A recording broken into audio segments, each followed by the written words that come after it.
Dialogue avec mon ange numéro 34. Explorer les golandes spirituelles et percevoir au-delà de la croyance en l'unité. Nous rappelons une nouvelle fois que les informations que nous nous proposons de partager dans nos dialogues proviennent uniquement de notre vécu et correspondent à nos propres connaissances. De ce fait, ce que nous écrivons n'engage que nous. Étant donné que nous allons de plus en plus loin dans nos perceptions, nos recherches nous ramènent à davantage de lucidité qui se reflète évidemment dans la continuité de nos écrits. À chaque fois que nous avons accès à de nouveaux éclairages provenant de notre guidance, qui représente la partie la plus profonde de notre inconscient connecté au champ d'information de l'univers, nous passons énormément de temps à en discuter, à enregistrer nos conversations et à produire un énorme travail de dissertation de ce que nous avons appris et interprété. Les auditeurs doivent être informés que le contenu de ce dialogue est très long et riche en informations. Nous savons également qu'il risque fortement de déplaire à certains, car beaucoup n'osent pas voir les choses en face, puisque depuis des temps immémoriaux, les humains ont été profondément endormis et hypnotisés par l'élite gouvernante, et bien sûr, par leur propre fonctionnement égotique. Il est donc temps de choisir, pilule bleue ou pilule rouge. Nous avons également compris qu'il ne faut jamais prendre pour acquis quoi que ce soit, car l'univers que nous percevons à travers nos croyances est lui aussi en perpétuel changement. Ce qui signifie que notre vérité de l'instant est une vérité sans cesse en mouvance, qui est toujours susceptible d'être remise en question afin de peaufiner notre discernement. C'est pour cette raison que nous vous suggérons de ne jamais vous contenter de ce qui est exprimé dans nos dialogues. Notre objectif étant tout simplement de susciter la curiosité et l'interrogation, afin que vous alliez par vous-même chercher les informations qui pourraient recouper les nôtres, ce qui vous permettrait d'aller expérimenter vos propres compréhensions et d'en laisser émerger votre propre vérité. Passant la majorité de notre temps à aller à la recherche de l'information, que ce soit en observant notre environnement, à travers nos lectures ou en puisant directement dans notre inspiration, nous nous sommes offerts de nouvelles aventures qui nous ont permis de déceler un autre subterfuge de l'ego qui aurait pu nous détourner de notre chemin. Depuis peu, nous ressentions un certain malaise lorsque nous entendions parler du sujet de l'unité de la part de certains auteurs, enseignants spirituels, sur Internet, voire même dans notre entourage.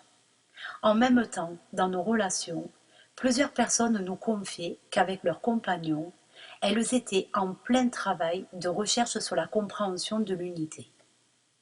Parallèlement, les échanges qu'ils avaient dans le couple à ce propos provoquaient un écart dans la compréhension entre le féminin et le masculin. Les couples étaient donc en train d'expérimenter une véritable divergence d'opinion entre eux, provoquant une sorte d'opposition énergétique entre l'homme et la femme lorsque la question de l'unité revenait sur la table. Depuis quelque temps, nous avions remarqué ce même phénomène au sein de notre propre relation, ce qui nous a menés jusqu'au point de créer à plusieurs reprises une forme de dysphasie dans la communication verbale entre Sand et moi. Tout en parlant d'un même sujet, nous ne parvenions pas à nous entendre sur la sémantique des phrases, à trouver les termes justes, tant nous emmêlions les mots afin d'essayer à tout prix d'être compris de l'autre. Nous saisissions très clairement que tous deux détenions des informations différentes et pertinentes. Néanmoins, nous étions incapables à ces moments-là de nous les communiquer l'un à l'autre. Toutefois, dès qu'il y a non-fluidité dans notre quotidien, nous nous interrogeons sur l'origine des programmes mémoire liés à cette dissension énergétique. Nous avons fini par découvrir que cette discordance de langage provenait de nos mémoires programmes de 4e dimension qui ont accompagné la chute de nos âmes dans la matrice de cette 3e dimension que nous reproduisons inconsciemment encore aujourd'hui.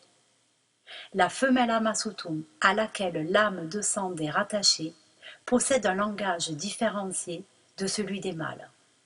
Évidemment, les mémoires liées à cette différenciation de langage interpénètrent notre propre dimension d'incarnation actuellement plus intensément que de coutume, ce qui peut créer des conflits assez conséquents dans la psyché de certains couples complètement inconscients de ce phénomène. De plus, nos discussions étaient très curieusement en rapport avec nos recherches et nos échanges sur l'unité. N'ayant pas la même approche de sa signification, nous venions de déterrer un paradoxe. Dans les religions, le milieu New Age et même parfois en politique, l'unité est un sujet de conversation très d'actualité, ce qui démontre qu'un mouvement émergent manifeste le désir d'approcher véritablement une autre forme de conscience. Ces indices nous ont mis la puce à l'oreille. Qu'avions-nous à découvrir? La conception de l'unité, telle que Sand la connaît au plus profond d'elle-même, puisqu'elle provient de son être-té, lui paraissait très juste, étant donné qu'elle en avait fait elle-même l'expérience. Elle va vous en faire part maintenant. Il y a moins de 2 ans, une expérience exaltante s'est offerte à moi. J'étais allongée sur le lit, aux côtés de Genaël. Nous échangions tranquillement à propos de la signification du mot « unité » lorsque ma conscience s'est soudainement détachée de mon corps. Je voyais que j'étais un esprit qui pouvait se fondre avec le tout, c'est-à-dire que ma conscience n'avait plus de corps, mais les formes de tout ce que je voyais autour de moi pouvaient accueillir mon esprit. À la fois j'étais les arbres, le ciel, les oiseaux, le vent. Je ressentais que le tout fusionnait en ma conscience, ne faisant qu'un, sans frontières ni limites. Était-ce afin de me faire ressentir et me montrer ce que signifie véritablement l'unité? Par une forme de télépathie ou d'information arrivant pour ainsi dire sous forme de paquet, ma propre conscience m'expliqua que tout ce que je pouvais voir avec mes yeux d'humaine était le fruit de l'imagination qui passait par le filtre de la pensée mentale. C'était la pensée même qui donnait forme à toute chose, et tout ce que j'étais en train d'expérimenter dans cette dimension de dualité résultait de mes mémoires programmes liés à mon karma. À ce moment-là, je ressentais que je n'étais que de l'énergie qui pouvait tout traverser, et cette sensation me paraissait déjà familière. Tout en me laissant porter par ce voyage intemporel, j'exprimais à mi-voix mes ressentis à Genaël, qui m'écoutait attentivement. Je me sentais légère et flottante sans mon corps. Ma conscience partait loin, très loin, se fondant dans l'océan de la conscience infinie. Éprise d'un sentiment de plénitude et d'allégresse qui animait tout mon être, je pouvais m'unir à toute chose de façon illimitée, démontrant à mon ego cartésien limité que lorsqu'il abandonnait toutes ses résistances, tout devenait possible. J'expérimentais ce que l'on pouvait ressentir en étant uni avec le tout. Mon esprit, habité par une plus grande conscience, ressentait toute la signification du manifesté et du non manifesté. Je m'étais totalement abandonnée à ce plaisir des sens. Même sans la sensation de mon corps physique, l'extase subsistait. Je compris alors que le toucher, l'odorat, la vue, l'ouïe, le goût, censés appartenir à mon corps physique, n'étaient en réalité qu'une émanation de ma conscience. En commençant à revenir dans mon corps, je distinguais très clairement Genaël étendu près de moi, mais je pouvais également ressentir très nettement sa présence à mes côtés au travers des sensations corporelles. Au fur et à mesure que je me rapprochais, de façon précise, je reçus de nouvelles informations m'indiquant que ce qui semblait être le corps de Genaël n'était en réalité qu'un hologramme provenant de la conscience supérieure. Je comprenais alors que mon esprit était la seule réalité dans la dimension dans laquelle je me trouvais. À ce moment-là, je me sentais calme et sereine dans cet état de plénitude orgasmique. Mais lorsque toutes ces informations et mes ressentis exaltés commencèrent à descendre dans mon cerveau, leur réception et leur implication dans ma psyché ont eu un tout autre effet. Reprenant mes esprits dans mon corps physique, les larmes ruisselaient sur mes tempes. Totalement bouleversée, j'étais incapable de tolérer que Génaël, qui représentait mon repère, mon témoin dans le monde de l'incarnation, n'ait pas été vraiment réel et présent dans cet autre monde que je venais de visiter. D'avoir vu de mes propres yeux que l'environnement dans lequel je vivais n'était qu'un immense champ d'hologrammes fut un véritable choc pour moi. Mon mental ne pouvait supporter cette autre réalité qui dépassait largement mon entendement.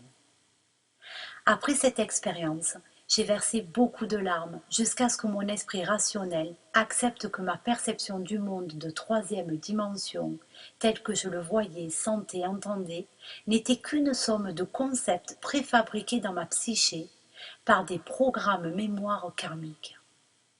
Mon cerveau, à travers son rôle de projecteur-récepteur, parvenait à me faire croire à cette réalité jusqu'à m'y identifier totalement. Ce bond de conscience dans cette autre réalité fut une expérience stupéfiante et enivrante, hors de mes limites humaines, ce qui révolutionna ma façon de penser.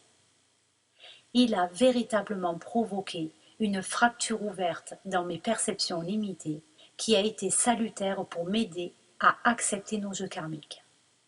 En effet, à cette époque-là, nous étions enlésés dans un conflit d'origine karmique avec le propriétaire des lieux où nous habitions et notre objectif avant toute chose était de nous en affranchir. D'avoir vu de mes propres yeux, si je puis m'exprimer ainsi, que ma conscience n'était pas séparée de l'univers, des choses, ni de mon prochain, ni même de celle de notre propriétaire, je n'avais plus qu'à trouver en moi les mémoires programmes qui alimentaient le comportement de l'autre, afin de dissoudre ce nœud énergétique dans mon propre champ karmique. Je venais de percevoir que ma conscience arrivait à fusionner avec l'esprit de toutes choses, le minéral, le végétal, l'animal, et je suis au plus profond de mon être que si j'étais capable de fusionner ma conscience avec celle d'une autre personne, je pouvais alors arriver à ressentir et identifier l'origine de son essence multidimensionnelle. De ce fait, en ramenant en moi ce que je percevais de l'autre par le jeu du miroir quantique, je parvenais ainsi à dénouer toute problématique extérieure, puisque j'allais la dénouer en moi-même. Je me libérais donc de mon karma qui me liait à celui de la personne en face. C'est d'ailleurs en ayant perçu l'essence multidimensionnelle de notre propriétaire et en acceptant que lui aussi est une extension du champ de conscience de la source que nous avons pu le remercier lorsqu'il nous a expulsés. D'avoir également accepté de voir en lui le prédateur rejetant son jeu, nous avons pu, grâce à cela, déceler en nous-mêmes notre propre jeu de soumission afin de nous offrir la possibilité de clôturer définitivement le lien karmique qui nous entravait encore dans notre vie actuelle. De même, d'avoir vu la prédation de façon amplifiée chez lui, nous a permis de voir le jeu de notre propre saboteur intérieur qui avait engendré notre attitude de soumission, découvrant et soulignant ainsi la blessure de nos égos. Je possédais donc la clé me permettant de me libérer des embûches de la matrice et du processus d'incarnation de troisième dimension. Lors de cette expérience de sortie du corps, ma psyché allait chercher des informations dans un plan supérieur de ma conscience pour les ramener ici-bas.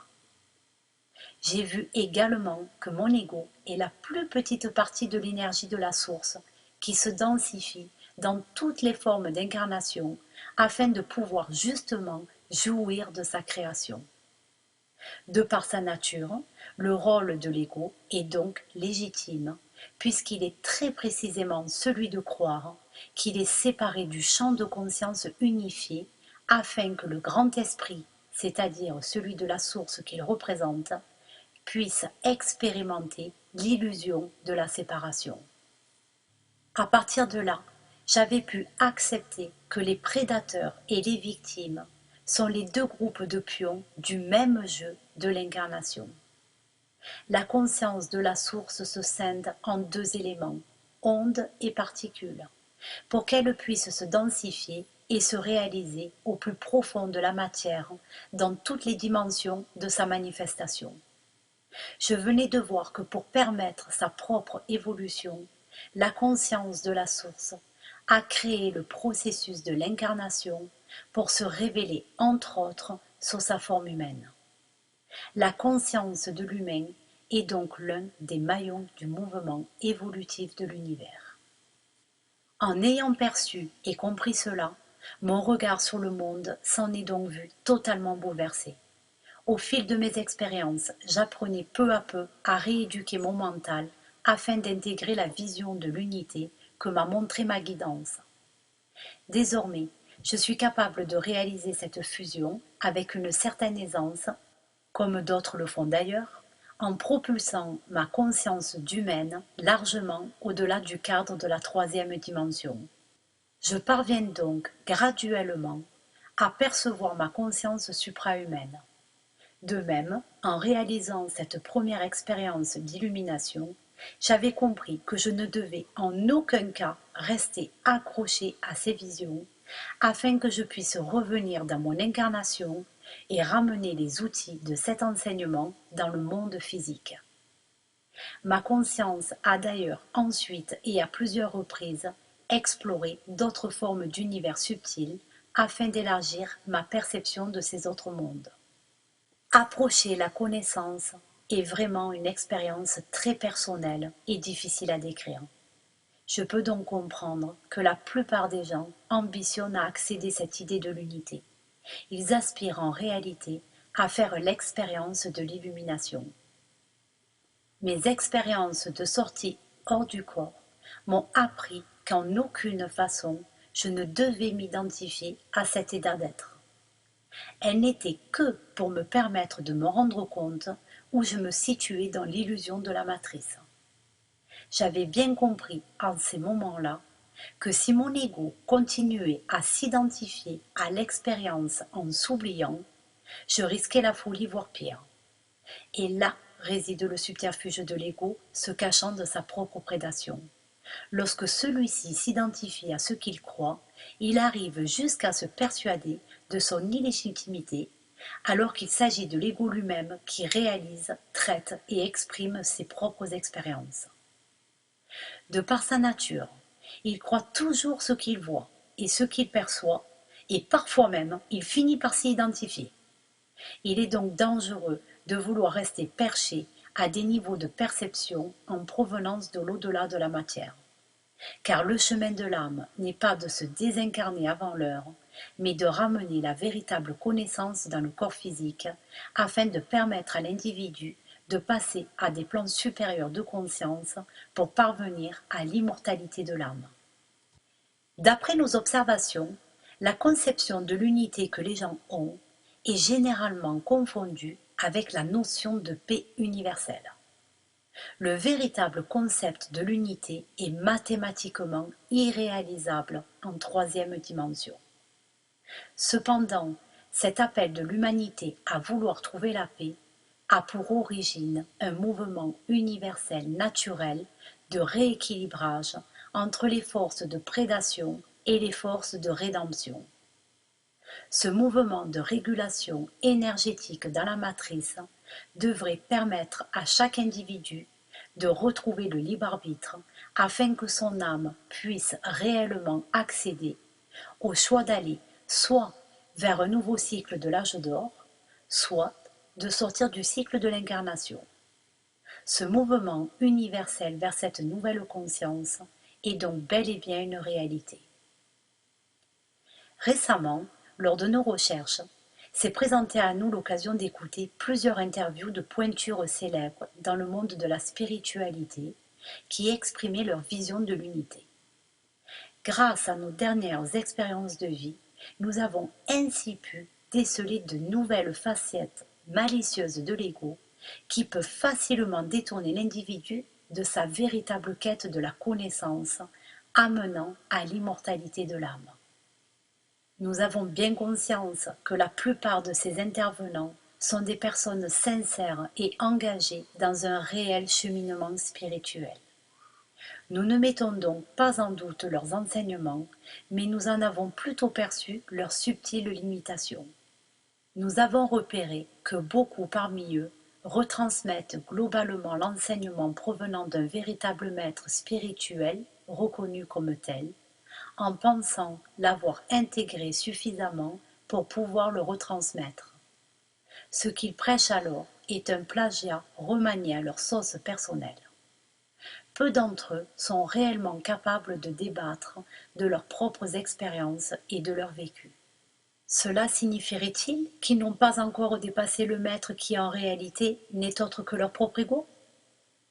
Ces nouveaux philosophes de la spiritualité n'ont pas conscience qu'ils sont en proie à leur propre prédation puisqu'ils sont encore impliqués dans leur propre jeu karmique. Le problème majeur actuel de l'humain en quête d'éveil, c'est qu'il n'accepte pas l'existence effective et concrète de la manipulation de masse par des entités prédatrices situées dans d'autres dimensions d'existence et qui influencent sa psyché. Cette manipulation de la pensée va bien au-delà de ce que peuvent soupçonner les gens. Il s'agit là nullement d'un conspirationnisme de bas étage, mais d'une influence hautement intelligente qui provient de dimensions inconcevables pour le cerveau humain. L'humain est loin de s'imaginer que de vouloir accéder à une paix illusoire en troisième dimension, c'est-à-dire lorsqu'il est en quête de la paix à l'extérieur de lui-même, fait qu'il devient la proie de ces mêmes forces de prédation qu'il rejette ou dont il ne soupçonne même pas l'existence. Pour illustrer, c'est comme si quelqu'un projette de l'amour sur un démon qui n'en veut absolument pas.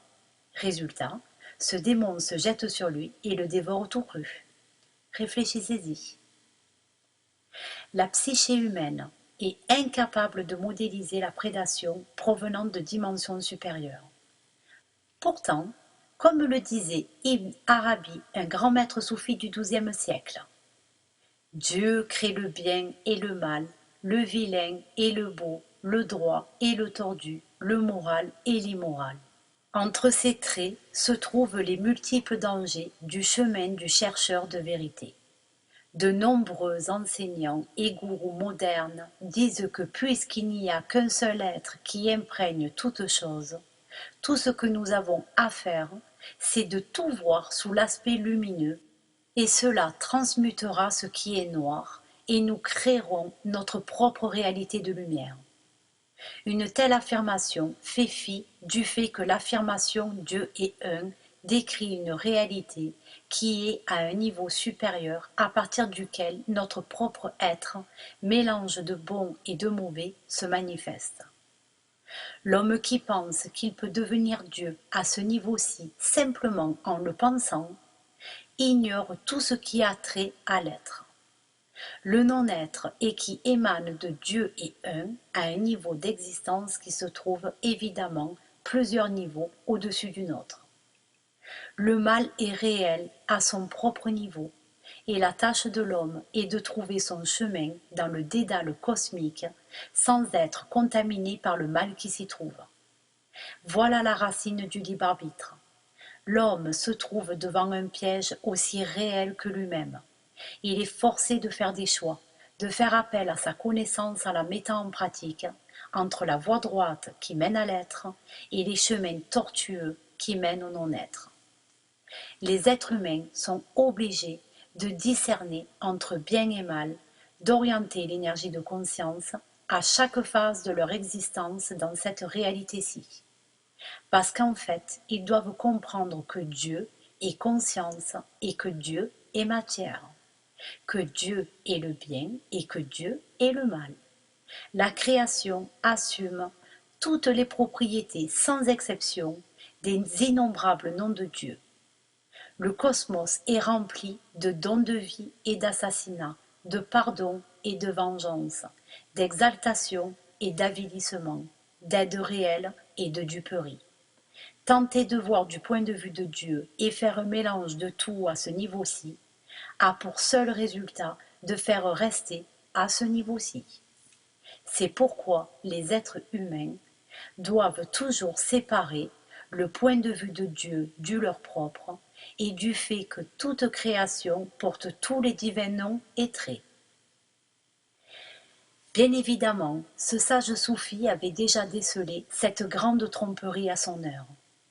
Depuis des lustres, de nombreux gourous nous inculquent que tout est illusion et que rien n'existe hormis Dieu. Mais il ne faut pas oublier que notre existence est bien tangible et réelle à notre troisième niveau d'existence et que si nous-mêmes nous existons, c'est que nous ne sommes pas les seuls à exister. Pour faire exister ce monde, il faut bien qu'il y ait quelqu'un qui le fasse exister et qui observe sa création, ce qui sous-tend qu'il y a forcément de multiples créateurs observateurs qui créent et observent leur propre création, et cela au même instant. Ces créateurs observateurs ne sont que d'autres nous-mêmes sur un autre plan de conscience supérieure, c'est-à-dire au-delà de la troisième dimension. Donc, ces créateurs observateurs existent bien dans une réalité tangible dans la hiérarchie des mondes supérieurs au nôtre. Trouver la paix intérieure n'est donc pas un aboutissement, mais simplement une marche à franchir sur l'escalier infini de la connaissance. Cela dit, si l'être humain se contente de rester sur cette marche, il n'y a aucun mal à cela. Mais il doit savoir qu'il ne fait que se diriger vers un nouveau cycle de réincarnation, débutant par un énième âge d'or. Il perpétuera alors incontestablement son processus karmique dont il se croyait déjà affranchi. À ce niveau-là, il a toujours son libre arbitre, mais ne pourra pas encore accéder à la véritable connaissance qui mènerait son âme à l'immortalité. Car contrairement aux croyances, l'âme encore bien trop fragile et immature au niveau humain n'est pas encore capable d'atteindre la véritable immortalité. Elle est donc obligée de continuer à subir le cycle de la réincarnation jusqu'à ce qu'elle acquiert la sagesse et la connaissance nécessaires pour permettre à l'individu de sortir de ce cycle. De ce fait, nous avons pu relever dans le discours de ces philosophes spirituels les failles qui ébranlent la prétendue vérité contenue dans leurs enseignements. Nous nous sommes donc posé la question: pourquoi présentent-ils tous leur vision de l'unité sans jamais mentionner l'existence des réalités parallèles comme nous le faisons? Leurs intrications sont pourtant concrètes dans notre quotidien. On dirait que l'existence humaine et même les dimensions d'existence supérieure ne sont que purs fantasmes pour ces gens-là, comme si pour eux l'univers n'était qu'un rêve dans lequel il n'existe pas. Évidemment, vu de cette façon-là, il est facile d'emmener les gens dans l'utopie et de leur dissimuler les coulisses du théâtre de la multidimensionnalité. Nous avons été interpellés d'entendre parmi eux un individu prétendre par exemple dans sa conférence: « Je ne suis rien ni personne, mais je sais ce que je suis ». Est-ce que cela signifiait-il qu'il rejetait son égo-personnalité? Niait-il sa propre existence en tant que créature de la source? Se prenait-il lui-même pour la conscience primordiale? Comment peut-on dénigrer à ce point sa propre personne et son rôle dans son incarnation?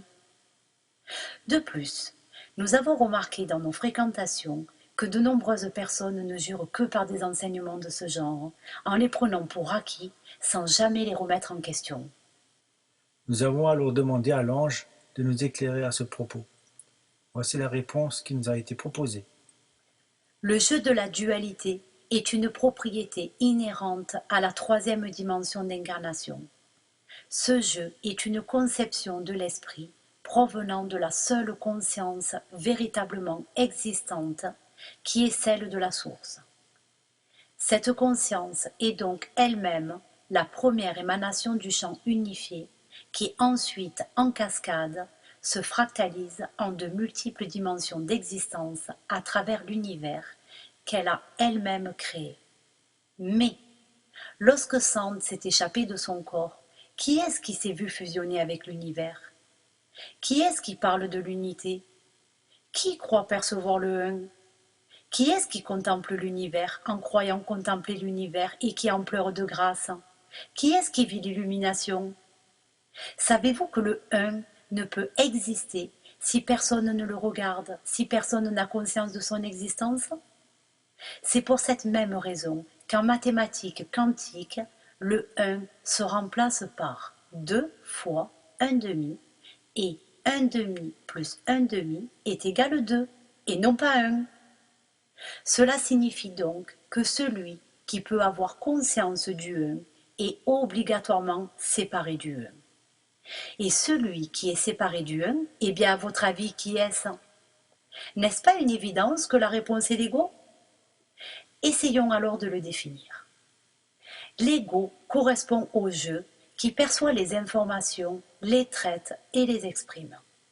Il est donc le moi qui représente l'épicentre de la réalité d'un individu lorsque celui-ci n'est pas conscient de la guidance de son soi supérieur, c'est-à-dire lorsqu'il est coupé de la conscience individualisée de la source. L'ego n'est ni bon ni mauvais. Il est simplement la représentation qu'un individu se fait de lui-même et qui modèle sa personnalité. Cette représentation n'est ni vraie ni fausse, puisqu'elle définit intrinsèquement l'individu dans sa dimension d'existence et donc en détermine sa réalité. L'individu ne peut pas réellement se libérer de son ego, puisque les fonctions et la structure de l'ego changent de forme au fur et à mesure de ses acquis et selon les dimensions d'existence dans lesquelles il évolue. Toutefois, l'individu en troisième dimension est amené à se libérer de l'emprise déstructurante de son ego s'il est appelé à expérimenter un changement dimensionnel. Le rôle de l'ego est donc de permettre à l'âme de se croire séparée du un, c'est-à-dire de se différencier de l'univers qui vous entoure. Sinon, cet univers ne pourrait pas exister, puisqu'il n'y aurait personne pour en avoir conscience. Cela sous-entend donc que c'est votre conscience qui crée votre univers, et c'est l'ensemble des consciences humaines qui crée la troisième dimension. Il n'y a donc que la troisième dimension, celle de l'illusion holographique créée par l'ensemble des consciences humaines, qui peut sembler s'effacer partiellement de la psyché, lorsque votre conscience individuelle sort de son véhicule et se projette dans l'univers.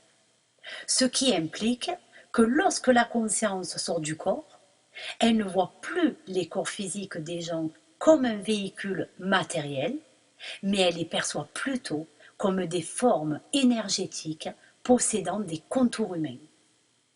L'univers lui-même, dans lequel l'ego existe simultanément sur de multiples plans d'incarnation, ne peut donc jamais disparaître. Comprenez-vous la ruse de l'ego? Gare au renard! C'est pour cette raison que votre intuition pouvait ressentir que quelque chose ne tournait pas rond dans leurs enseignements. Il faut bien admettre que lorsque vous, c'est-à-dire le je, voit l'univers, même si le je pouvait voir la conscience esprit de Dieu, c'est qu'obligatoirement et mathématiquement il y a dualité, puisqu'il existe une distance entre l'observateur et l'objet qu'il observe. Lorsque le je est arrivé à observer et à raconter ce qu'il voit, c'est que la conscience du je est forcément séparée de ce que le je voit, même si le je est seul à percevoir l'univers. Ainsi, au lieu d'affirmer maladroitement que tout est illusion et que l'univers n'existe pas, il vaut mieux remplacer cette ineptie par l'affirmation suivante. L'univers est la représentation de tout ce qui existe, c'est-à-dire le présent, et de tout ce qui n'existe pas encore, c'est-à-dire toutes les probabilités appartenant au futur, ou n'existant déjà plus, c'est-à-dire le passé dans lequel la conscience, collective ou individuelle, s'était engouffrée. L'univers est donc composé de matière et d'antimatière, ou si vous préférez, du créé et de l'incréé. Sachez que le tout qui compose l'univers est matériel et immatériel, et que la réalité tangible se conjugue en une cascade hologrammique de multiples réalités visibles et invisibles, qui représentent les différentes dimensions d'existence. Ce sont toutes ces multiples réalités qui constituent l'univers. Le jeu de l'ego permet donc de concentrer et polariser la conscience de l'univers dans une dimension d'existence bien définie. Réalisez-vous alors la subtilité du jeu de l'ego, qui, à travers ses propres illusions mentales, peut se laisser prendre à son propre jeu. Cela peut aller jusqu'à persuader l'individu que le je de son je suis est la source, puisque l'ego est obligé, de par sa nature, de s'identifier à ce qu'il perçoit. La confusion est magistralement organisée. Cette méprise se glisse implicitement dans la psyché des gens qui n'ont pas encore leur discernement assez aiguisé. Certains d'entre eux sont tellement imprégnés de l'idée qu'il ne faut pas donner de la force à des choses négatives, ou que l'humanité est sur la voie de l'unité, de l'amour, de la félicité, que ces individus souffrant du manque d'amour et hypnotisés par ces philosophies magiques deviennent des proies de choix pour ces pseudo-enseignants spirituels, rien qu'en se laissant dévorer par l'illusion élaborée par leur propre ego. Par conséquent, lorsque l'individu ignore tout de quelque chose, il lui devient impossible d'avoir du discernement ou même de se défendre contre ce quelque chose. La continuelle falsification de la vérité, les quantités de textes channelisés, les chroniques publiées par ces philosophes spirituels qui oublient ou travestissent la réalité quant à la situation dans les mondes supérieurs, prouve bien l'existence d'un programme de désinformation qui ne vient pas de ce monde, mais provient justement des dimensions de prédation supérieure. Ce que je vous révèle contredit sans conteste la philosophie de ces nobles penseurs spirituels. Il existe pléthore de livres qui travestissent la nature réelle de ces dimensions supérieures, les décrivant uniquement comme des endroits magiques de grande beauté et de délices spirituelles. Malgré tout, beaucoup de ces livres dans lesquels quelques vérités sont enrobées de chimères et de fantasmes sont devenus des best-sellers dans ce bric-à-brac spirituel parce qu'ils répondent précisément aux besoins de confort existentiel de l'humain. L'ego est très habile pour s'identifier à ce qu'il croit. Ce n'est pas parce qu'avoir eu accès à une dimension de conscience supérieure ou parce que des êtres provenant d'une autre dimension se prétendant messagers de la vérité se sont matérialisés chez un individu que celui-ci doit croire que ces intrications dimensionnelles sont la seule vérité ou réalité. Il ne doit donc pas se cantonner à assimiler ses propres croyances aux enseignements que lui ont transmis ses messagers, mais doit d'abord les expérimenter et les vivre pour se libérer de son propre karma avant de vouloir à son tour les enseigner. Cela dit, la démarche de l'ego à vouloir se fondre dans le grand tout est quelque part légitime, puisqu'il sait qu'il représente la plus petite particule de la conscience divine. Mais son rôle est justement de ne pas s'identifier à cette conscience infinie. Ce n'est pas parce que quelqu'un a été amené à percevoir ce qu'était la conscience de l'unité qu'il peut fantasmer et se permettre de croire qu'il incarne cet amour ou cette unité. L'humain de troisième dimension, de par la constitution de son ADN, est incapable d'incarner l'unité, ni la lumière d'ailleurs. En achevant son expérience d'incarnation de troisième dimension, il doit pouvoir être emmené à comprendre ce que signifie véritablement la conscience de l'unité.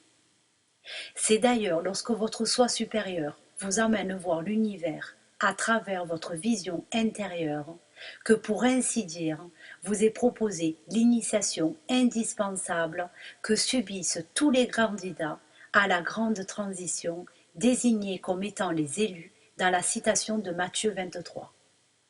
Cela sous-entend évidemment que tout le monde n'est pas amené à dépasser cette initiation. L'unité est une philosophie dérivée de la théorie du champ unifié qui la détourne très ingénieusement de sa signification première. Le concept New Age a complètement transformé le mot unité de son sens premier et l'a érigé en fer de lance de la manipulation mentale à l'échelon mondial. L'unité est un état d'être ou un état de conscience qui n'est pas réalisable à une entité sous forme incarnée quelle qu'elle soit, tout simplement parce qu'il s'agit de l'état vibratoire intrinsèque de la source. Cependant, la quatrième dimension est celle de l'apprentissage de la conscience unitaire, à ne pas confondre avec la croyance de l'humain de troisième dimension, dans laquelle celui-ci tente de se persuader lui-même qu'il est pur amour, pure lumière, unité, paix. Il s'agit là bien sûr de pure vanité et fausse modestie de l'ego. Vous avez donc vécu cette magnifique expérience pour comprendre et admettre à quel point l'ego est une technologie de pointe autorisée par la source à vous jouer des tours. Question à l'ange. Pourquoi l'émotionnel humain est-il si précieux pour les peuples galactiques non humains? On y arrive. Cet émotionnel, justement, représente le trésor que la plupart des peuples galactiques prédateurs envient à l'humain. La quête de ce trésor dans vos traditions a entre autres été appelée la quête du Graal. Évidemment, pas question de découvrir le Graal en étant à la recherche d'un objet. Ce Graal était représenté par une coupe ayant soi-disant contenu le sang du Christ crucifié. Symboliquement, il contenait les liquides humoraux de l'intérieur du corps, sang, lymphe et hormones provenant de la plaie du Christ de l'instant recueilli au moment de sa mort. La crucifixion du Christ est tout simplement une métaphore de la mort de la résistance de l'ego, lorsqu'il, sous-entendu l'ego, s'est véritablement abandonné à Dieu, c'est-à-dire lorsque l'ego a compris qu'il n'était pas qu'un corps physique et que la conscience humaine se prolongeait également sur des plans supérieurs de densité. Au moment de sa prétendue mort, la conscience du Christ a donc été propulsée dans la quatrième dimension et a ascensionné. Par conséquent, le Christ avait compris qu'il n'avait pas encore rejoint Dieu, puisque sa conscience devait d'abord transiter par des dimensions supérieures avant de rejoindre le Père. Ce qui est moins connu dans cette mythologie est que le Graal contenait aussi les larmes provenant des pleurs de Marie et de Marie-Madeleine qui, elles, au terme de leur vie terrestre, ont réalisé l'Assomption, c'est-à-dire qu'elles ont ascensionné corps et âme, contrairement au Christ, sans connaître la douleur physique de la mort. Le Graal, censé procurer la vie éternelle, contenait donc le mélange des liquides humoraux provenant de l'émotionnel masculin et féminin. Et le grand secret, sans rentrer dans les détails, se trouve ici, lorsque les émotions entre le masculin et le féminin s'alchimisent. Voyez-vous où je veux en venir? Évidemment, lors de nos conversations philosophiques animées à propos de la loi du 1, Genaël avait levé un deuxième lièvre. Il s'agit, nous l'avons compris en rédigeant ce dialogue, du mystère des pleureuses, véritable trésor dissimulé dans l'émotionnel de l'humain. Je lui répète souvent, je suis une pleureuse. Effectivement, je suis quelqu'un qui pleure beaucoup, en de nombreuses circonstances, et parfois même, il semblerait sans aucune raison. Nous avions déjà compris que pleurer représente le premier symptôme de la dissolution des résistances de l'ego. Mais cette fois-ci, grâce aux révélations de l'ange, nous venions de saisir la signification profonde et mystique du pleur, et nous avons perçu les propriétés quantiques qui en découlent pour l'avoir expérimenté à de nombreuses reprises.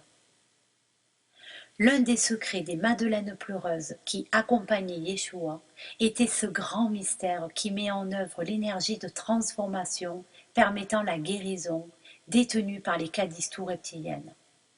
Au moment même où nous avons percé ce secret, nous avons détecté une faille dans l'enseignement des pseudo-gourous guérisseurs.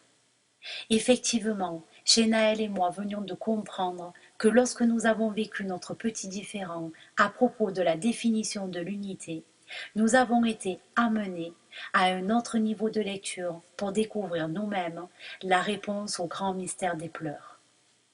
L'ange poursuit.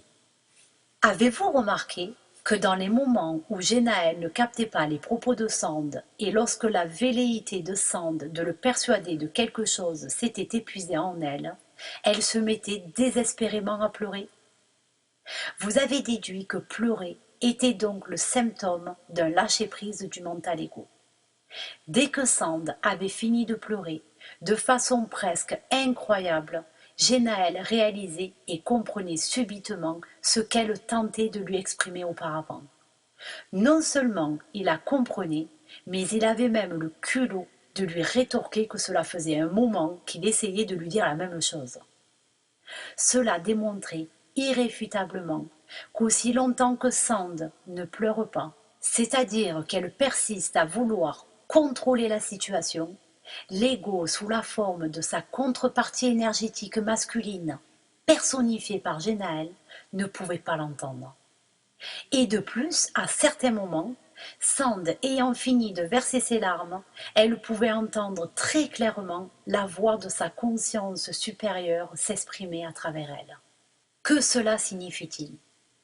La différence de compréhension entre vos deux points de vue provient d'une expérience insufflée par vos guides pour que vous puissiez vous-même en comprendre son origine. Lorsque Sand pleure, même sans raison, ce sont ses propres résistances qui tombent, c'est-à-dire que son ego reptilien relâche le contrôle sur le flux de sa pensée et elle devient potentiellement capable de recevoir quasi instantanément la réponse à ses questions. Les résistances de l'ego représentent donc sa propre énergie masculine, le cerveau droit, qui à certains moments se manifeste au travers d'un genre d'échange énergétique sous la forme d'une incompréhension manifestée par Genaël. Par effet miroir, celui-ci ne fait alors que lui restituer ses propres résistances inconscientes. Mais lorsque Sand vit ce relâchement subit du contrôle de l'ego, un afflux d'informations lui tombe dessus par gros paquets d'énergie qu'elle est incapable de traduire par des mots, mais qu'elle décode au travers du ressenti et de l'intuition qui lui sont propres. Ces colis d'énergie informative sont donc des paquets concepts qui sont assimilés par son esprit de façon claire et limpide aussi longtemps qu'elle n'essaye pas à tout prix de les partager. Ainsi, lorsqu'elle tente de communiquer une information qui n'est pas recevable en temps et en heure par autrui, par exemple avec Genaël symbolisant son masculin et qui lui fonctionne de façon prépondérante avec l'intelligence du mental, l'analyse, le choix des mots justes, elle devient alors incapable de transformer son paquet d'informations en quelque chose de cohérent et recevable par l'autre. Depuis que son mental a compris et accepté que c'est elle seulement qui doit changer sa programmation d'origine en pleurant tous ses besoins de contrôler et ses résistances, elle peut alors être entendue par son masculin symbolisé par Genaël. Les pleurs provoquent donc un déblocage de l'énergie accumulée et figée dans sa psyché à cause de la résistance du champ magnétique de l'ego. Cette réponse émotionnelle est lié à son sentiment d'impuissance à changer l'apparence des choses dans le monde extérieur. Cependant, ce n'est pas parce que les apparences ne changent pas que les choses ne changent pas. Les pleurs peuvent avoir des vertus insoupçonnées dans la structuration de l'univers. Là résidait donc un des secrets des Madeleines pleureuses. Il s'agit de la force de la véritable prière, celle qui résulte de l'effondrement de toute résistance de l'ego. Maintenant, reportez ces informations au niveau mondial dans lequel, généralement, ce ne sont que les femmes qui pleurent. Lorsque celles-ci s'autorisent à pleurer toutes les larmes de leur corps, leur contrepartie masculine, si elle est habitée par une âme, s'offre naturellement une ouverture au changement. Comprenez-vous cela? Cette loi naturelle est valable également dans la 4e dimension et permet aux prédateurs d'expérimenter leur sensibilité, ce qui a pour effet d'annihiler leur énergie prédatrice. Lors de certains enlèvements, les prédateurs étudient attentivement cette fonction propre à l'humain. Car je vous le précise à nouveau, les êtres de 4e dimension du service à soi, c'est-à-dire les prédateurs eux-mêmes, ne possèdent pour toute réponse émotionnelle que la fuite, l'attaque, le combat ou le mimétisme, c'est-à-dire faire semblant que.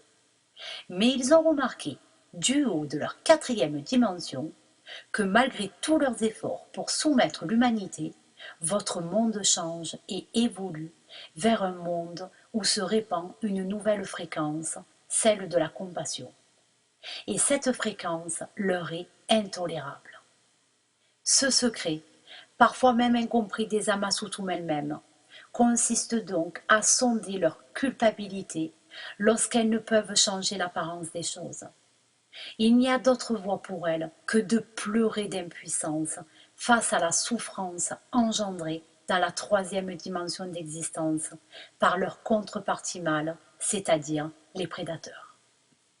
En pleurant leur impuissance à la place du masculin prédateur qui ne sait pas pleurer, d'où l'expression pleurer des larmes de crocodile, revêtue aujourd'hui d'une connotation péjorative, les Amasutum, par un phénomène quantique lié à la résonance de l'ADN, permettent de rééquilibrer le surplus de cette énergie de prédation provoquée par leur mâle dans la 3e dimension d'existence. Cette fréquence d'énergie, ressentie avec le plus profond désespoir par le féminin, est une énergie si puissamment dépolarisée qu'elle parvient à renverser et surpasser l'énergie de prédation des mâles. Cette force tellement puissante permet dans certains cas de faire fléchir définitivement l'ego d'un prédateur. C'est pour cette raison que beaucoup d'âmes de ces prédateurs reptiliens se sont aujourd'hui réincarnées sous forme humaine afin d'expérimenter de nouvelles possibilités de réponse émotionnelle et parvenir à franchir un nouveau palier dans leur propre échelle d'évolution. Cela ne peut se faire sans l'énergie du féminin. Concrètement, pour illustrer ce phénomène, je vous invite à méditer sur les actualités en cours. Que s'est-il passé par exemple à Notre-Dame-des-Landes et actuellement au barrage de Sivens? N'avez-vous pas l'impression d'un déjà-vu? Les écologistes ont le sentiment de se battre contre les Robocop de la force policière. Mais ils sont inconscients qu'il existe une 3e force en présence, financée par le cartel occulte du gouvernement secret, sous la forme d'activistes extrémistes, infiltrant le milieu écologiste ainsi que celui des forces de l'ordre. Celle-ci a donc comme objectif de contribuer à faire dégénérer ce genre de manifestations et à semer la confusion et le chaos. Ce qui explique que même des manifestations pacifistes s'achèvent la plupart du temps dans des affrontements sur le terrain ou des combats de rue dans les villes. Ainsi, au lieu de se retirer du jeu, de s'avouer vaincu et de pleurer de désespoir, si l'ensemble des manifestants écologistes se mettaient à contacter sincèrement leur émotionnel et leur ego saboteur intérieur, ils se sortiraient gagnants et libres de ce conflit. Car tout simplement, ce genre de conflit ne pourrait exister dans leur création. S'ils pouvaient avoir une vue aérienne du fonctionnement de l'égrégore égotique qui s'affrontent dans les deux camps, ils se rendraient compte qu'il existe un troisième élément dans ce jeu. Ce sont les forces de l'ombre symbolisées par les activistes extrémistes. Ce groupe d'écologistes pourrait alors comprendre qu'ils ne font que se confronter à leur propre ego et ainsi réaliser que ce n'est qu'eux-mêmes qui nourrissent le jeu de leur propre égrégore égotique, symbolisé par les Robocop d'en face. Parfois, certains d'entre eux y laissent leur vie pour permettre à d'autres d'évacuer par les pleurs leurs émotions bloquées. Les humains comprendront les leçons de la vie seulement lorsqu'ils parviendront à reconnaître leurs erreurs et pleurer toutes les larmes qu'ils ne se sont jamais autorisés à pleurer. Ainsi, ils n'auraient alors plus jamais besoin de lutter et commenceraient à réaliser l'unification, la paix véritable. Croire qu'accepter les mensonges et continuer à vivre dans des chimères en espérant que le monde va s'améliorer est un leurre. Vos univers ne peuvent changer ainsi. Par contre, ceux qui en ont conscience peuvent changer uniquement leur propre réalité. De contacter leur responsabilité et leur culpabilité dans ce qu'ils expérimentent leur permettrait alors de se retirer du jeu de pouvoir qui provient uniquement de leur propre ego. Ils laisseraient ainsi s'installer naturellement les forces réparatrices et équilibrantes de l'univers. Finalement, la pollution et les bouleversements terrestres ne sont donc que la matérialisation de ces luttes incessantes entre égaux humains. Ceci dit, je viens de vous exposer un raisonnement de quatrième dimension de conscience propre au mode de pensée des planificateurs. J'ai bien conscience que ce qui vient d'être exprimé ici est difficilement recevable par des égaux humains de troisième dimension. Un soir, avant de nous endormir et avant d'obtenir toutes ces explications, nous avons posé une autre question à l'ange. Comment se fait-il que nous ressentons une telle incompatibilité entre nos convictions intimes et les messages diffusés par de nombreux sommités de la spiritualité? Nous avons détecté des incohérences dans leur comportement et leur discours. Nos impressions sont-elles fondées? Le lendemain matin, en partageant nos expériences nocturnes, le soi supérieur de Génaël lui avait proposé une vision en guise de réflexion. Génaël me confia qu'il avait fait un rêve dans lequel il a vu des personnages très en vogue dans l'actualité New Age, tels ces célèbres gourous, hommes ou femmes, qui étreignent des millions de personnes de par le monde, ces individus opérant à main nue, sans inciser le corps et guérissant toutes sortes d'affections, ou tel celui qui répare des avions en plein vol et guérit par les chiffres, ces médecins découvrant et diffusant des remèdes miracles contre certaines maladies et bien d'autres encore. L'ange nous déclara alors: Dans la troisième dimension d'existence, tout individu inconscient du jeu de pouvoir de son ego participe à la trame karmique qui constitue le maillage de la matrice. Dans cette dimension, vous êtes dans une réalité quasi inversée. Tout est trompeur à un point que très peu sont capables d'imaginer. Seul celui qui va puiser les réponses au plus profond de son être-té et qui va chercher les bonnes informations est susceptible de découvrir la supercherie. Le système falsifié de la matrice de troisième dimension a permis de mettre en place une technique de capture de ces gens qui s'éveillent. Elle est si astucieusement bien verrouillée qu'il est quasi impossible de la détecter. Ce n'est donc pas parce que quelqu'un se révèle avec des pouvoirs extraordinaires et des facultés mentales ou psychiques phénoménales que vous devez vous laisser subjuguer. Lorsqu'un individu est appelé par son âme à sortir de ce treillis matriciel de troisième dimension, la vérité est souvent si douloureuse à voir que celui-ci, inconsciemment, ne peut que se laisser happer par ce genre de technologie de manipulation de la psyché élaborés par la prédation. Les embûches existent tout au long du processus d'éveil, et au plus l'individu s'y aventure et pense se délester de ses croyances limitantes, au plus les pièges proposés deviennent ingénieux et perfides. Pour travestir la vérité, il faut la dissimuler derrière l'évidence. Tout est fait pour vous empêcher de voir ce qui se passe derrière le décor. Voici une petite histoire pour inviter à la réflexion. Des poules qui vivaient dans un magnifique enclos sont nourries et soignées tous les jours par une bonne, grosse et gentille fermière. Celle-ci passait du temps à leur parler, les caresser, les cajoler, à les nourrir à profusion. Si vous êtes sage et docile, je vous amènerai un jour avec moi pour vous montrer le paradis, leur promettait-elle. Effectivement, quelquefois la plus docile des poules qui se laissait caresser avait le privilège d'être choisie par la vieille fermière pleine d'amour pour ses ouailles. Ainsi, de temps à autre, l'une des poules était enlevée de l'enclos et ne revenait jamais. Un jour cependant, l'une d'elles, qui avait été l'élue du jour, a deviné l'entourloupe. La bonne vieille fermière la caressa gentiment, puis de plus en plus fort, si fermement qu'elle commença à l'étouffer. Mais au moment où elle allait lui tordre le cou, la poule, heureuse élue, lui asséna de violents coups de bec et de griffes et réussit à s'échapper. « Croyez-moi, j'ai failli me faire étriper par cette méchante femme. Elle voulait me déplumer pour me manger, » prévenait-elle ses copines en cavalant le long de l'enclos.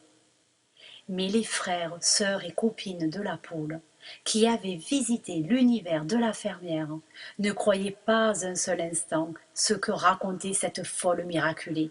« Reviens avec nous, tu as beaucoup trop d'imagination !» criait-elle en se moquant d'elle. La poule rescapée du pot-au-feu tenta de lui expliquer que la fermière, si lourde ne sachant plus courir, avait élaboré cette ruse pour les attraper. Peine perdue, ses anciennes copines ne la crurent point. Elle se résigna alors à fuir vers sa liberté, tandis que de temps en temps, l'une des poules du poulailler était choisie par la vieille et gentille fermière pour lui faire visiter le paradis. Il faut bien comprendre qu'il y a une différence entre le réveil et l'éveil. Il y a ceux qui se réveillent et se rendent compte de la manipulation de masse. Ils sont sujets à des prises de conscience extraordinaires leur permettant de remettre en marche le processus d'abondance, de retrouver la paix et un certain équilibre dans leur quotidien. De ce fait, ces individus sont redirigés sur le chemin normalisé qui les mène seulement à retourner vers un nouvel âge d'or. N'ont-ils toujours pas compris la leçon? Et il y a ceux qui ont réussi à percevoir l'envers du décor et qui décident de ne plus se limiter au développement personnel, au bien-être, à la voie du soi, mais qui ambitionnent de retirer leur âme de la matrice de troisième dimension pour ne plus redoubler dans le jeu infernal des réincarnations. Ceux-là prennent le chemin le plus escarpé, le plus difficile, qui est le véritable chemin christique et qui à certains moments peut être infiniment douloureux pour la personnalité de l'individu. Comprenez bien que la matrice de troisième dimension est piégée à tous les niveaux. Il existe des entités dans d'autres dimensions d'existence à qui le réveil de l'homme ne profite absolument pas. Dans cette période dite de fin des temps, les âmes sont invitées à sortir de la troisième dimension d'existence pour explorer d'autres dimensions de conscience et d'autres réalités. Si l'individu se cantonne à ses croyances, quelles qu'elles soient, et surtout s'il reste accroché à des convictions qui l'arrangent, il ne fait que persister dans une vision erronée de l'amour. Il redevient inévitablement une proie de choix pour son propre ego, puisqu'il en réduit sa fonction en un bouton on-off du « rendors-toi » avec lequel s'amusent les entités prédatrices. L'individu qui se croit spirituel s'enferme lui-même inlassablement dans son propre rêve, car il n'est pas encore prêt à voir la réalité de ce monde et encore moins la réalité des autres mondes. Il a oublié que ses croyances modifient et modulent sa réalité, et que c'est lui-même qui se crée son propre enfermement en se perdant dans sa quête de l'amour, l'amour, l'amour, qu'il recherche désespérément dans le monde extérieur. Les gens ignorent l'existence de mutants et s'ils arrivent à le concevoir, refusent de voir leur propre dépendance à ces êtres-là. La plupart de ces êtres hybrides se font passer pour des maîtres, des guides spirituels, des channeleurs de maîtres ascensionnés, et n'ont que pour unique préoccupation de devenir les guides de la future matrice de l'âge d'or. Tout ce beau monde représente des êtres œuvrant pour la caste du service à soi, de quatrième dimension de conscience. Ce sujet sera développé dans un prochain dialogue. La plupart de ces individus hybrides, qui ne sont pas véritablement humains, sont sous influence directe de prédateurs énergivores provenant d'une autre dimension. Ils possèdent des pouvoirs tellement extraordinaires qu'ils arrivent à brouiller le discernement des gens en quête spirituelle. Ainsi, avec de plus en plus d'ingéniosité, des efforts sont déployés par les prédateurs invisibles de quatrième dimension pour se nourrir de l'énergie vitale de la population humaine. Par la même occasion, ils réduisent l'humain à l'impossibilité de se libérer des systèmes de contrôle physique et mental qui façonnent et manipulent la société. Nombreux sont ceux, encore, incapables de comprendre et d'admettre que certains êtres de quatrième dimension sont bel et bien réels et sont incarnés en troisième dimension avec des pouvoirs surhumains. Fascinés par le charisme que dégagent ces mutants, les individus ignorants et vulnérables se posent en proie de choix pour ces magiciens illusionnistes. En sachant que la douleur, la souffrance, la dévotion sont des états vibratoires qui procurent le plus d'énergie de basse fréquence, ces ogres énergétiques profitent donc de l'égrégore de souffrance psychologique et de l'émotionnel de circonstance émis par ces foules de gens en recherche d'amour, afin de se nourrir de leur énergie vitale et créer une dépendance émotionnelle entre adeptes et gourous. Même ceux qui arrivent à le concevoir ne possèdent pas encore assez de discernement pour voir jusqu'où peut aller la manipulation psychique. Beaucoup de personnes en recherche spirituelle croient que ce que leur proposent ces maîtres de l'illusion et de la manipulation mentale et énergétique va les emmener sur la voie de l'ascension. Mais en aucun cas ces gourous œuvrent pour l'élévation de la conscience humaine, bien au contraire. Je vous avais déjà mentionné qu'aucun membre des planificateurs, ni de la véritable fédération galactique, sont incarnés en tant qu'avatars de notoriété publique en cette période de l'âge sombre et ne le sera pas. Les humains hybrides œuvrant pour la caste des cadistes ou planificateurs incarnés actuellement et qui participent véritablement à l'élévation de l'humanité n'ont aucun pouvoir, ni capacité extraordinaire, ni aucune notoriété publique. Souvenez-vous-en. Ils œuvrent avec des moyens à dimension humaine, se dévouant non pas au service à soi, mais s'offrent totalement et discrètement au service à autrui. Et il ne peut en être autrement, car dans le piège de la matrice de troisième dimension, ils auraient par exemple vite fait de succomber à l'élan d'utiliser leur capacité à vouloir sauver les gens de leur souffrance et seraient tombés dans le piège de leur propre ego. Ils auraient même pu se faire repérer dans la masse humaine en utilisant leur pouvoir extraordinaire. N'est-ce pas ainsi qu'opèrent les avatars de l'ombre de quatrième dimension? Ils ont pignon sur rue, s'autoconsacrent en tant qu'enseignants spirituels, entourés de leur foule de groupies. Ils sont véritablement envoyés en cette fin des temps pour perpétuer et appuyer l'illusion d'un monde meilleur pour l'humanité de troisième dimension, alors que ce monde est sur le point d'être anéanti par sa cupidité et sa folie. Bien que les apparences semblent démontrer et appuyer le contraire, ils ne sont donc pas ici-bas au service de l'ascension de l'humanité. Par la suite, l'ange avait également envoyé à Genaël une autre vision où apparaissait une phrase dont quelques mots étaient soulignés, en lui suggérant de méditer sur son sens. Voici cette phrase. Viendront de faux prophètes qui feront de grands prodiges et de miracles au point de séduire, s'il était possible, même les élus. La véritable citation que nous avons retrouvée sur Internet est la suivante, Matthieu 23. Si quelqu'un vous dit alors, le Christ est ici, ou il est là, ne le croyez pas, car il s'élèvera de faux Christ et de faux prophètes. Ils feront de grands prodiges et des miracles, au point de séduire, s'il était possible, même les élus. Voici, je vous l'ai annoncé d'avance. L'ange reprit.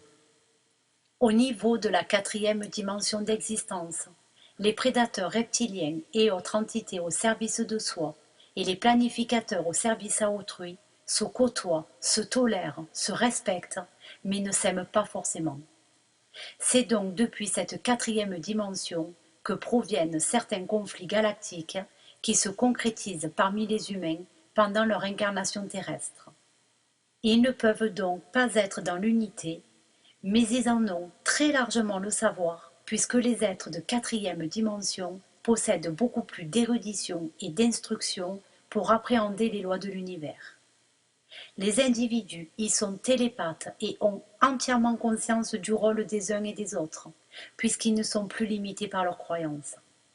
Ils ont le pouvoir de matérialiser quasi instantanément leurs pensées, quelle que soit leur opinion ou éthique. Il faut bien se rendre à l'évidence que le résultat de la densification de leurs pensées correspond précisément à la 3e dimension. Donc, l'humain de 3e dimension n'est lui-même que le résultat des pensées matérialisées de son être-té ou de son marionnettiste situé sur une dimension supérieure de 4e dimension. Chaque être de 4e dimension porte donc un haut degré de responsabilité face à ce qu'il crée. Qu'il soit prédateur ou au service à autrui, il forme des collectivités où tout le monde peut lire dans l'esprit de tout le monde. Ce qui signifie que prédateurs ou planificateurs ne peuvent avoir de secrets les uns envers les autres. L'humanité actuelle est donc encore loin d'y parvenir. Et heureusement, car beaucoup ne sont pas encore prêts à faire le pas et à accepter cette vérité. Alors pourquoi croyez-vous que cet enseignement de l'unité est détourné par les prédateurs?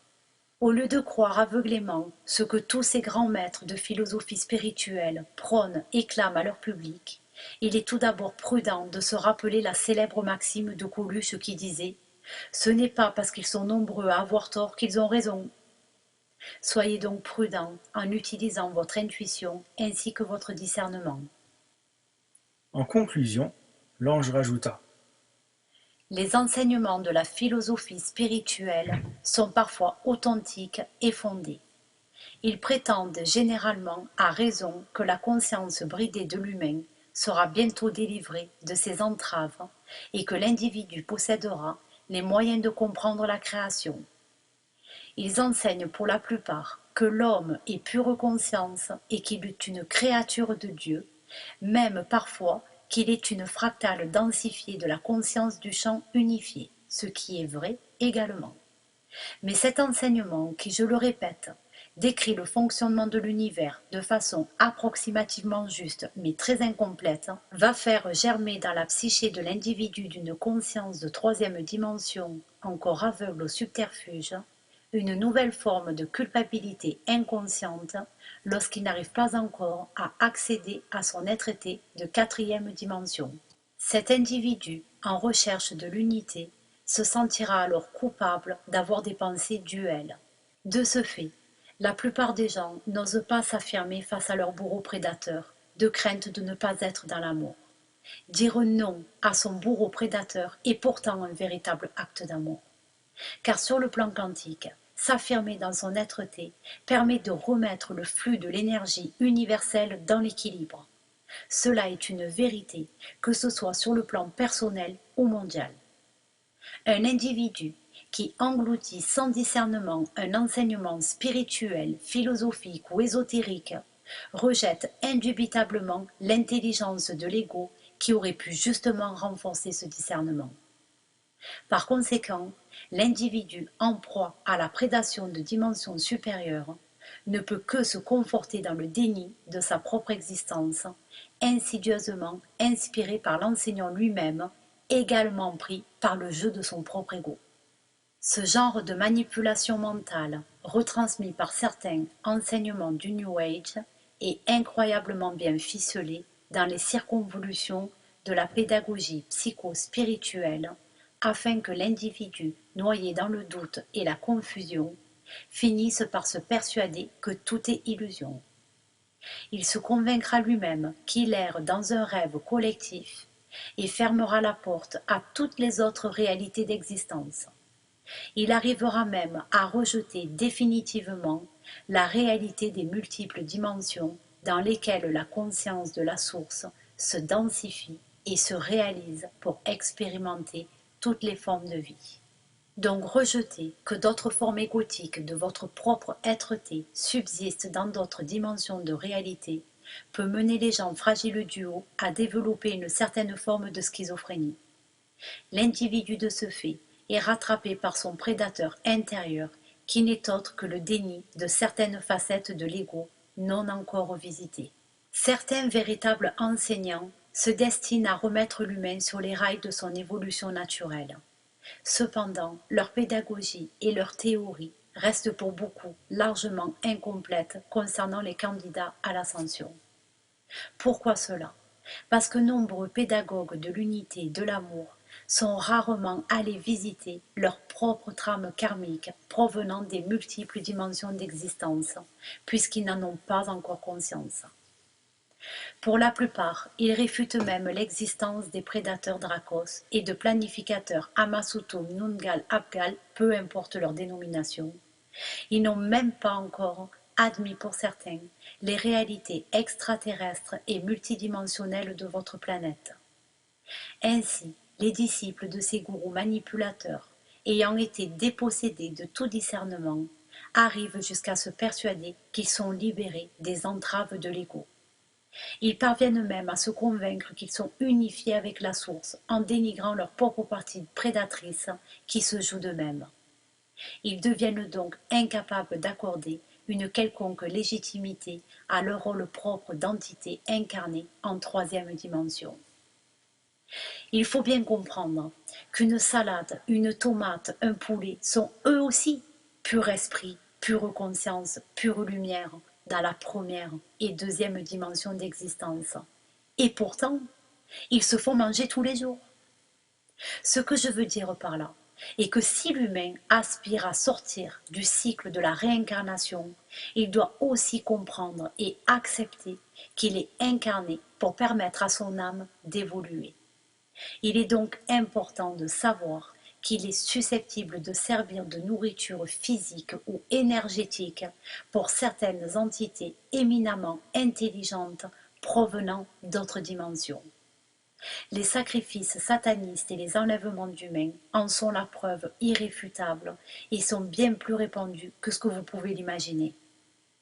L'homme ignorant n'est finalement qu'un animal, Adam, qui se pavane au sommet de la chaîne alimentaire de troisième dimension, afin de servir de pâture aux prédateurs en provenance de la quatrième dimension. Le processus d'incarnation se réalise uniquement grâce au jeu de l'ego. Comme je vous l'ai déjà exprimé, l'ego est la plus petite particule du champ unifié de la conscience de la source. Et chacun d'entre vous représente une unité de conscience qui a justement pour rôle de lire les ondes qui lui parviennent. L'individu ne peut donc pas s'autoriser à dire « je ne suis rien car je suis pure conscience », puisque dans ce cas, il réfuterait le jeu de la création, s'obligeant à nier l'existence de l'univers qui correspond au champ de conscience unifié, Dieu. Le non-être ne peut donc pas exister, car il y a toujours quelque part des particules de conscience, soit sous forme d'ondes, soit sous forme de particules. Rien ne peut donc être totalement inexistant.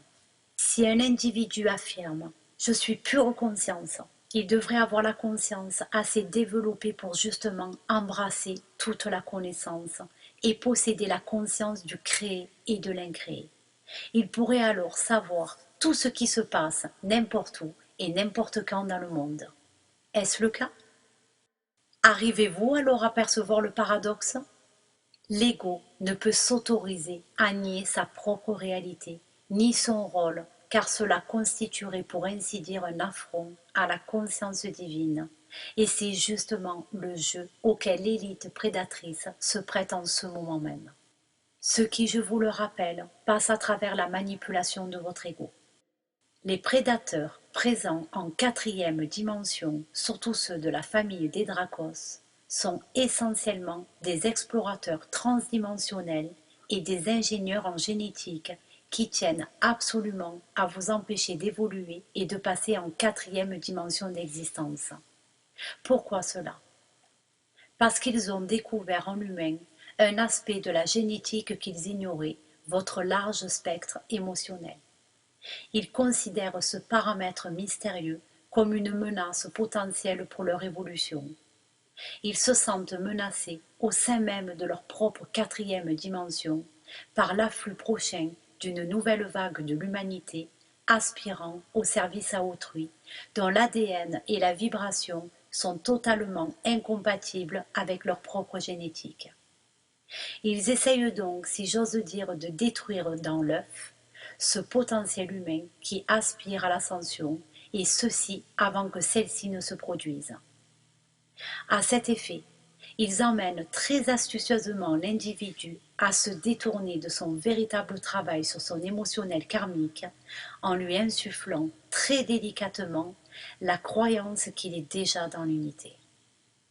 Suite à venir, transmis par Sandé Génial. En complément, voici la réflexion très pertinente à propos des émotions et du karma que nous a adressée une de nos amies. Modifier l'état de notre psyché modifie automatiquement les circonstances physiques. Il n'y a pas d'autre façon valide de changer les événements physiques. Nos sentiments, émotions sont une réalité électromagnétique qui ont même un effet sur l'atmosphère. Ils se regroupent par affinité, comme aimantés, afin de composer ce qu'on nomme un égrégore. Ceux-ci peuvent varier en taille et coaguler, ce qui va leur permettre de structurer des événements.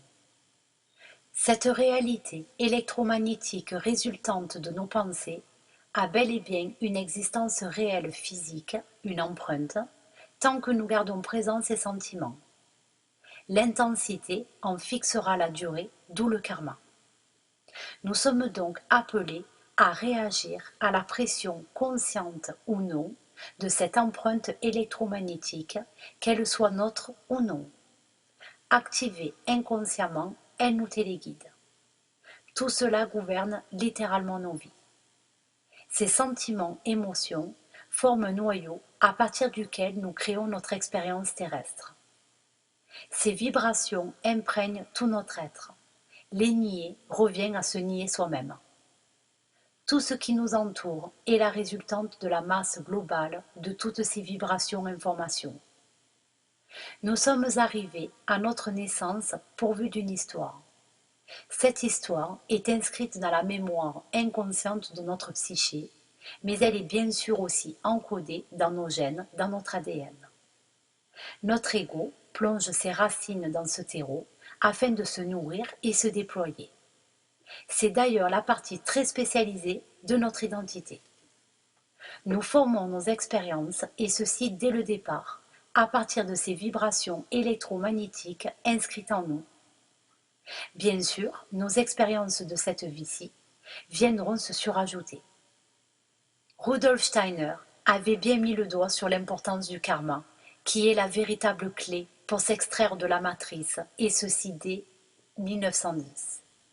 On peut clairement comprendre alors pourquoi aujourd'hui tout aspect karmique est si violemment rejeté. Un jeu karmique résolu peut bouleverser la vie entière de l'humanité. Nous ne pourrons donc évoluer réellement qu'à la condition d'accepter que nous sommes chacun de nous porteurs d'un karma. Ce karma est la résultante de l'expérience de la vie individuelle. Tout ce qu'on vit de la naissance à la mort s'inscrit dans le corps astral et s'y implante. Tout est conscience jusqu'à la moindre particule. Comme vu précédemment, toutes nos émotions et nos sentiments sont inscrits dans nos corps astraux. Il y a donc en nous une somme colossale d'expériences conscientes et inconscientes. Et si nous réfléchissons un peu et explorons en nous, nous nous apercevrons que nous pouvons retrouver en nous les sensations exactes liées à un événement X, et ceci avec une précision remarquable parce qu'elles sont inscrites. Bien sûr, tout se gâte parce que sur ces sensations, nous portons un jugement. Et alors ce jugement va se retrouver définitivement associé à cet événement, à ces sensations. Me suivez-vous toujours? Ces idées n'étant ni assimilées ni acceptées, elles deviennent alors des idées fixes et se chargent de force en leur donnant un pouvoir de formation. Nous sommes ainsi en train de nous fabriquer des contraintes karmiques. Tout ce que nous percevons et tout ce que nous élaborons en pensée se reflète sur nos organes qui sont complètement liés au système hormonal qui lui-même est relié au chef d'orchestre. Ceci se produit sur le plan astral. N'oublions jamais que nous habitons des véhicules complexes. Ces reflets représentent nos souvenirs, le contenu entier de notre mémoire pendant notre existence terrestre qui se fixe sur nos organes, notre cœur, nos poumons, notre foie, notre rate, nos reins, ce qui explique certains phénomènes de rejet suite à des transplantations. Par exemple, les remords de conscience se fixent sur le cœur, ce qui implique qu'une personne chargée de remords d'une expérience passée aura le cœur fragile et malade. La peur se fixe sur l'appareil rénal, ainsi de suite. Ces reflets sont en fait une empreinte électromagnétique qui se lie au corps astral et constitue une réserve de substance dans une empreinte qui demeure, bien que la matière physique soit éliminée lors de notre mort. Lors d'une nouvelle naissance, on se glisse à nouveau dans notre vêtement astral abandonné précédemment. Le but du karma, l'apprentissage pour l'humain de l'amour véritable et de la sagesse. Ce dont il s'agit ici, c'est de l'amour véritable pour soi-même et pour toutes nos expériences, ceci sans le jugement bien entendu. Nous guérissons par l'amour de soi, ce qui intensifie la présence et la force de l'âme en nous. C'est cette force d'amour qui pourrait permettre à l'humanité de basculer vers une nouvelle expérience. Si l'on se contente d'évoluer spirituellement en excluant le karma, c'est parfait. C'est une étape. Mais on ne supprime pas la cassette du film, on reste simplement otage de la matrice. Nous félicitons les auditeurs et les lecteurs d'avoir eu l'audace, le courage et la patience d'être parvenus jusqu'ici. Fin de ce dialogue.